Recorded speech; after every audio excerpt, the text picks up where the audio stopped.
Hi, we're going to have a look at wheel weights here.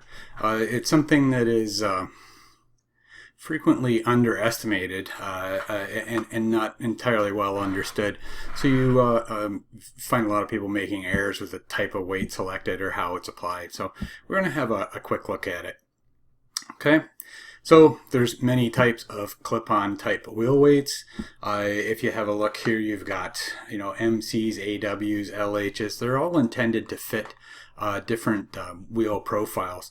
If you have a look here, some of them look fairly similar. Some of them look quite a bit different.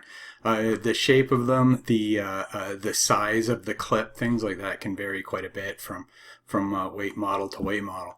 So you could get potentially one that's virtually impossible to get on a wheel, and another one that goes on easily and falls off on the road. So we want to make sure you select the right one. Besides the clip-on types, there's adhesive weights. So with these, they're typically in 1/4 ounce or 7-gram pieces, and you just take this strip and you break it off at for the amount of weight you need, and it's got a peel and stick back on it here, so it's pretty straightforward.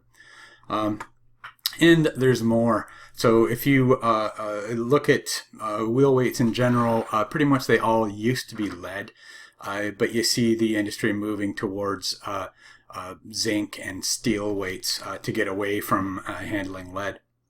And you can tell what type of weight you have because they have an identifier. So old school, say we had an AW style weight, it just said AW, and it would typically be made of lead. But now you've got identifiers built in. So if you see this is AWN, AWZ, AWST. So N now identifies that it's lead.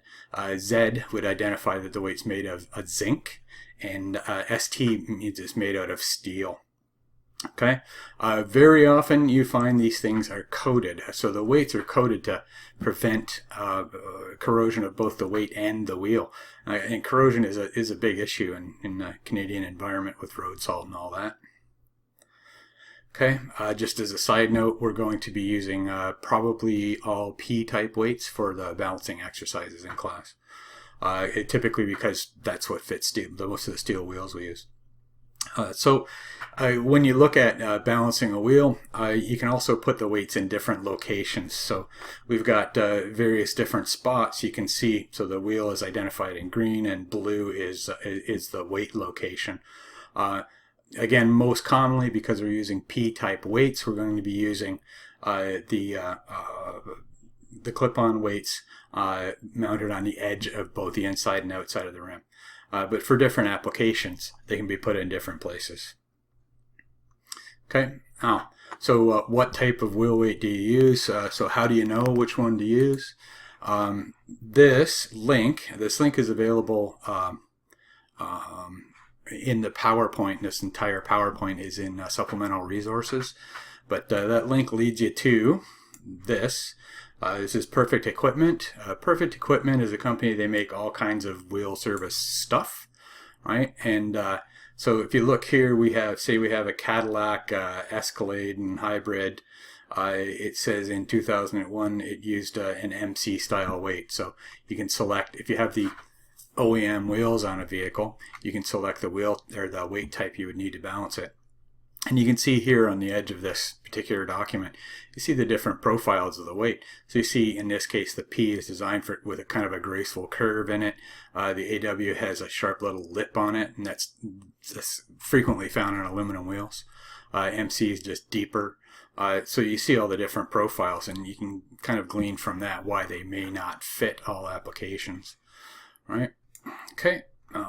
Now, what if you have a wheel that you don't know what the wheel fits or where it came from, or it's an aftermarket wheel? You just go like, I don't know what to put on it.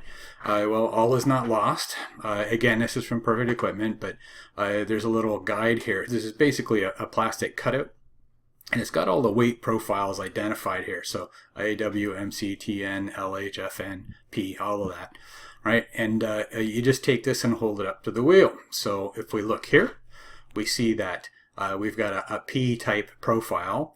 You see that the clip area is too small to go over the lip of the wheel, and you see that this radius in here is wrong for this particular wheel, so it's not a P-type that fits. So we try AW. Well, if we look here, we see the AW clip is larger than we need, and it also isn't very deep, so there's a big gap between the weight and the wheel. Potentially that means the weight can come off.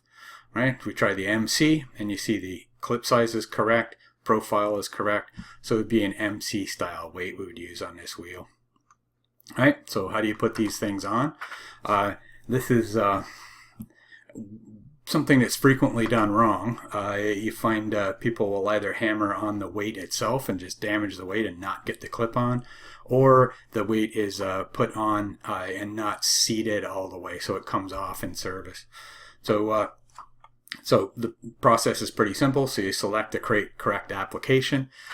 During the balancing, it'll be identified where and how much weight needs to be installed.